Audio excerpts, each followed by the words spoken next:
Très difficile. Et c'est pourquoi je dis aux gens, et même je le dis à ma fille, je dis, tu sais, quand tu vas commencer à travailler, commence à économiser. N'attends pas d'avoir des millions.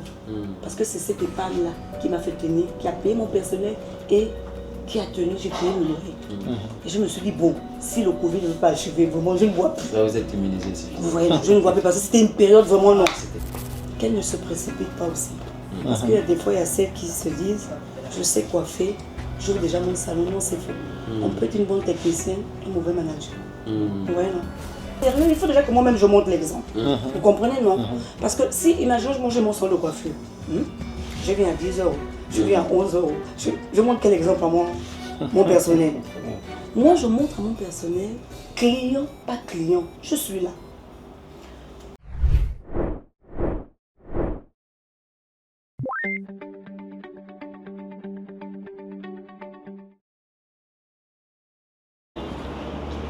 Alors bonsoir et bienvenue à ce Business Talk, plateforme de la Direction générale des petites et moyennes entreprises et de l'incubateur Cyber School Entrepreneuriat qui met en lumière les entrepreneurs qui façonnent notre économie locale à travers 3 formats. Donc un format visite de terrain, celui dans lequel nous sommes, un format de formation mais également un format d'interview en studio. Alors aujourd'hui on est à la rencontre d'une entrepreneur qui fait dans la beauté, donc elle a un institut de beauté dénommé Innova, donc on va la rencontrer, elle va nous présenter ses produits, ses services, elle va nous parler de ses défis mais surtout de sa vision. Bonjour madame. Bonjour monsieur, Très beau. bienvenue à l'Institut de beauté Innova. Merci. Très beau cadre. Je suis monsieur Charles Nzengilika Charlie, Oui. de la Direction générale des PME, directeur adjoint au développement des PME. On veut vous connaître, savoir un peu ce que vous faites ici. Bon, je suis Armelle Zoubadama, maman de 2 enfants. J'ai 50 ans et je suis la propriétaire de l'Institut Innova. Très bien, madame. Est-ce que vous pouvez nous présenter les composantes de votre institut? Oui. Le salon de coiffure est composé de 2 bancs de coiffage. Je vous montre d'abord le premier. Super. Voilà. Vous avez le premier, vous faites tout ce qui est défrisage, tout ce qui est tresse, tout ce qui est brushing là.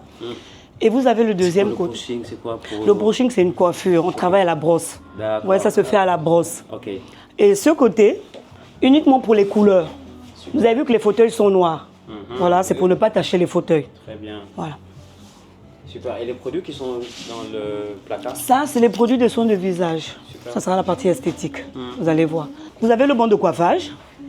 Vous avez les produits derrière, qui est expert de L'Oréal. On travaille avec expert de L'Oréal, on travaille avec Mizani. Là, nous avons les vestiaires. Super. Les cabines d'esthétique sont à l'étage. Vous avez les postes de travail manicure. 2 postes de travail. Donc toute la partie onglerie se fait ici. Ok. Parfait. Là, elle a posé un vernis gel à la cliente. Voilà, ce sont des vernis qui partent au bout de 3 semaines. Super. Bon, je vais vous présenter les cabines. Alors, je vous présente une cabine. Cette machine, c'est l'hydrafacial. Je ne sais pas, vous avez déjà entendu parler de ça? Non, pas du tout. C'est le protocole STAR des peaux grasses. Vous voyez? Ok, d'accord. On utilise une ventouse qui va venir assurer tout ce qui est comédon. Voilà. Et cette machine va avec ses lotions. Donc, en fonction de votre problème de peau, on adapte la lotion. Alors, je vous présente la deuxième cabine. C'est la cabine de soins de visage. Hein. Là, vous avez un vaposone. C'est pour ouvrir les pores. Vous avez la loupe. Vous avez la même machine hydrafaciale. La différence, c'est qu'ici, cette cabine, on travaille avec les produits Yonka. Alors que là-bas, on était sur Célesthétique.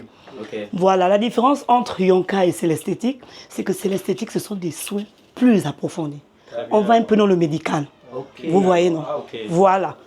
Vraiment Donc, pour des personnes qui ont des maladies de peau. maladie et- de peau, Ouais. les taches, on va travailler avec... En fait, c'est plus pointu là-bas que Ici, on est Yonka. vraiment sur Voilà.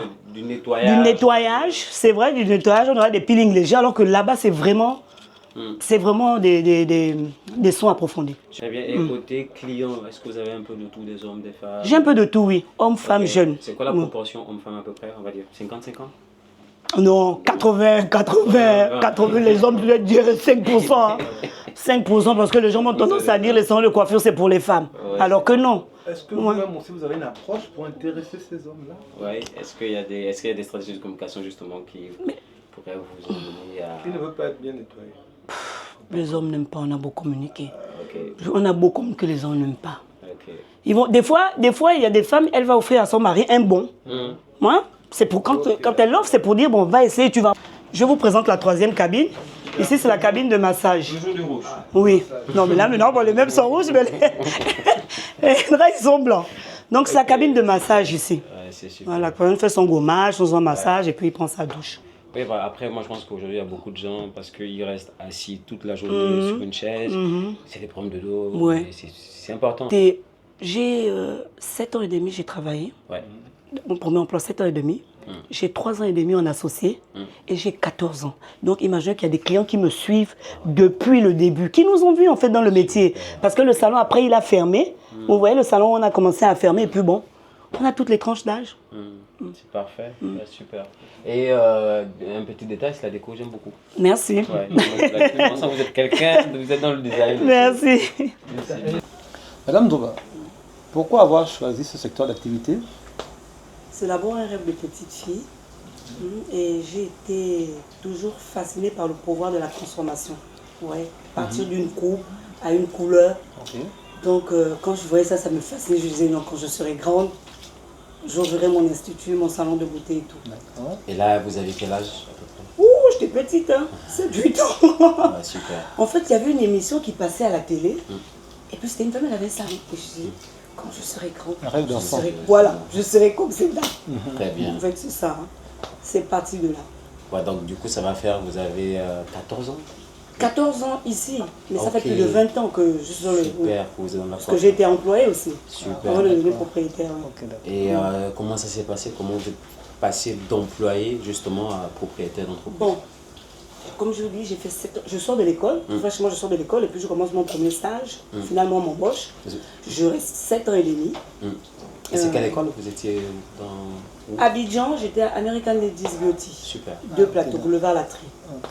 Donc quand je rentre, j'ai mon premier stage à Joss Coiffure. Le salon se trouvait derrière la poste en ville. Très bien.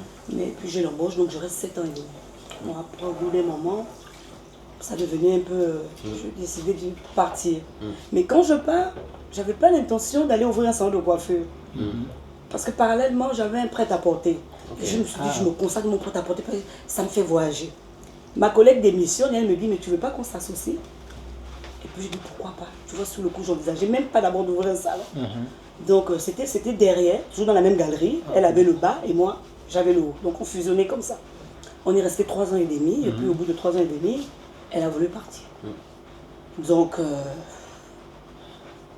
je me retrouve à ouvrir un salon où je suis la seule propriétaire. Ouais. Non, ben, c'est super, on se rend compte que vous êtes quelqu'un. Donc ça fait plus de 20 ans. Parcours très intéressant, par contre. Plus de 20 ans.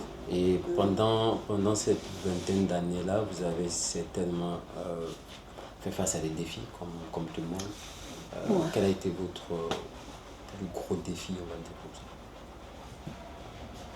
Vous savez quel a été mon plus gros défi? C'était de faire l'édition Miss Gabon. J'ai c'est fait 2 éditions. Voilà, défi de femme à l'époque, quand c'était Madame Malika, quand elle a repris. Justement, qui a boosté aussi ce salon, parce que quand j'aménage, j'avais pas encore tout, et puis on me cope pour Miss défi de femme, qu'on appelle Miss Gabon, voilà. Super. Voilà, donc j'ai Et fait là, on est en quelle année? 2012. 2012, oui, parce que j'ouvre le 10 février 2012. Donc voilà, donc je fais 2 éditions et puis je sens que c'était un gros défi. Tenir le salon parce que ce qui avait de particulier, c'est que j'ai pas fermé le salon. J'ai embauché dehors. Vous voyez? Donc le salon continuait à travailler ici. Et j'avais des journaliers que j'avais pris, que je payais à la tâche. Donc. Et mon équipe venait me retrouver les soirs. Parce que je me disais, parce qu'on a un marché qu'on va fermer le salon. Voilà, c'était une plus-value. Madame Doba, est-ce que vous êtes sur les réseaux sociaux? Est-ce que vous intervenez? Oui et non. Oui et non. Voilà, On veut savoir. maintenant je vais développer. Oui, parce qu'au début, je communiquais, je postais ce que je faisais, j'envoyais peut-être des petites promotions, mais là c'était au début. Et je me suis rendu compte qu'avec les réseaux, les gens likaient juste. Oh, c'est beau, mais ils ne viennent pas. Vous voyez, une cliente satisfaite emmène une autre. Les réseaux, tout le monde va liker parce que vous avez tant de likes, mais si avec ces likes-là, je pourrais avoir tous ces clients dans le salon. Mais comment au-delà des réseaux sociaux, quels sont les autres leviers de communication que vous avez? Comment vous faites pour...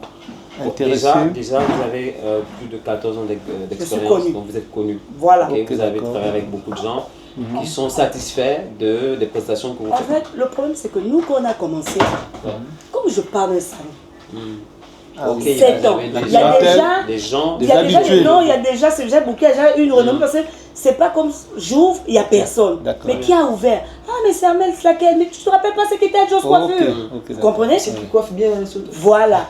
Après, on avait des gens, vraiment ça roulait comme ça. D'accord. Je ne peux pas vous dire que non, on avait les gens du Bima. À l'époque, on avait les gens du Bima. On avait des cartes. Quand une part, elle colle la carte sur le mur, automatiquement la cliente, elle appelle, elle vient. Ok. Voilà. D'autres, c'est comme ça. On est quand même bien situé. Oui, très bien, c'est très accessible.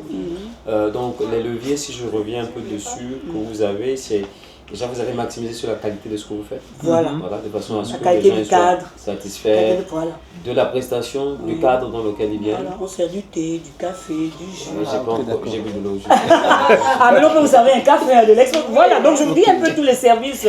Ok, vous voyez, parfait, parfait. Donc, du coup, est-ce que vous avez déjà utilisé les médias traditionnels, la télévision, participé à des émissions, des colloques Non, jamais. Ok. Et justement, en parlant de vision, à long terme, dans 10 ans, Institut Innova, comment est-ce que vous voyez votre... Dans 10 ans, un spa, de transformer en spa. Ok, c'est quoi la particularité d'un spa? Le spa, vous avez maintenant le hammam, vous avez le sauna, vous avez maintenant des grosses machines, l'épilation au laser, des trucs comme ça. Voilà, quand on est dans les centres. D'accord, Voilà. ok, super, super. Avec le Covid et tout, parce que à l'époque, ma clientèle était plus expatriée. Il y a du vécu quand même. Plus Il y a du vécu. Ouais, non. On travaillait beaucoup plus avec les Européens, mais toutes ces clientèles, comme c'est la vieille clientèle avec le La Covid, et- beaucoup sont partis. Wow. Beaucoup sont partis. Et vous voyez, maintenant les nouvelles qui arrivent, c'est bon. S'il y a une européenne, en fait, les nouvelles ne se mélangent plus. Ouais, vous essayez de Elle vous va aller, adapter. voilà, oui.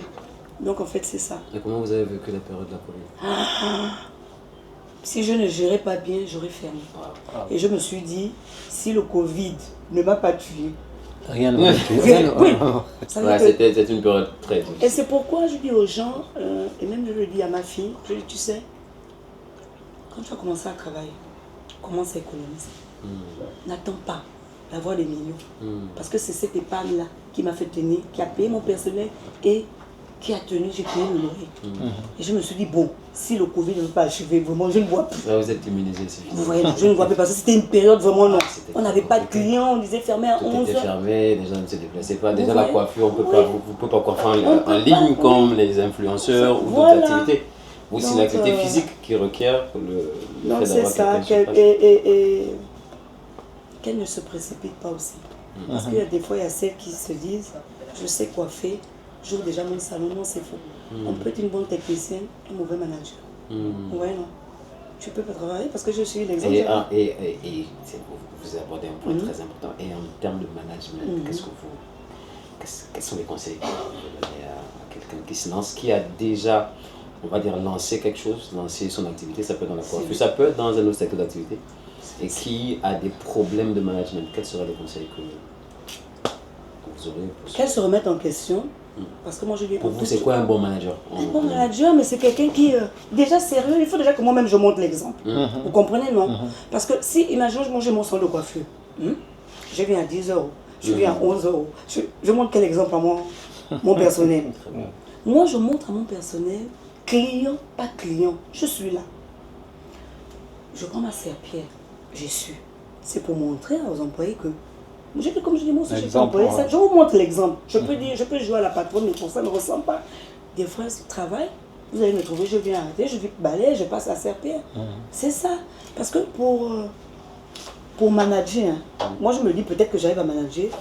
Parce que, non, j'arrive à comprendre mon personnel, j'étais employé. Vous voyez, non, j'étais employé. Donc je comprends un peu. Vous voyez, à un moment, quelqu'un va faire quelque chose, je vais peut-être me fâcher et dire, ah non. Ah, Je sais que. J'ai fait ça. Voilà, j'ai fait ça. Ouais, Dans le non. passé. Non, c'est ça. Alors que Ouais. quelqu'un qui se lève comme ça dit que j'ouvre un salon de coiffure, je ne sais pas comprendre. Hein? L'employé va venir, ah non, non, pourquoi ça il se lâche? Non. Donc moi je me dis, c'est du sérieux. Je dis, si quelqu'un veut vraiment ouvrir, c'est déjà du sérieux. Tout à fait. Ne pas s'amuser avec la caisse. Parce que c'est très Pas important. confondre l'agent de l'entreprise et le sien. Voilà. Très bien. Et moi, mon souci, c'est de payer mon personnel à l'heure. Parce que je me dis, même si j'ai des problèmes. Tout le monde a reçu son salaire.